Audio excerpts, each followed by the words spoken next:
अस्सलाम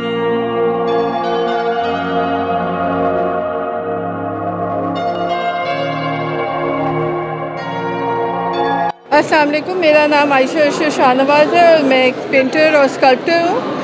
ये जो मैंने बनाया है ये स्फिंक्स ऑफ बलोचिस्तान है। ये मेरी अपनी तख्लीक नहीं है, ये ऑलरेडी एग्जिस्ट करता है, सदियों पुराना स्कल्पचर जो कि मॉन्यूमेंट स्कल्पचर तो मैंने बनाया, मॉन्यूमेंट सदियों पुराना ये एग्जिस्ट करता है।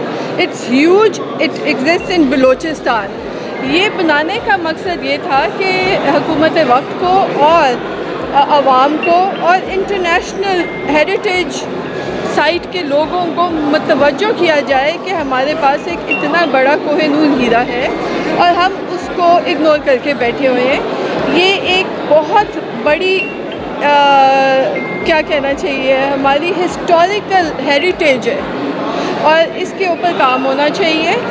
इसमें आर्कियोलॉजी डिपार्टमेंट इन्वॉल्व होना चाहिए, टूरिज़म। आई थिंक अगर हम इसको प्रॉपर तरीके से करें तो एक टूरिस्ट साइट बन सकती है पूरी, और Pakistan and Balochistan can actually benefit from it.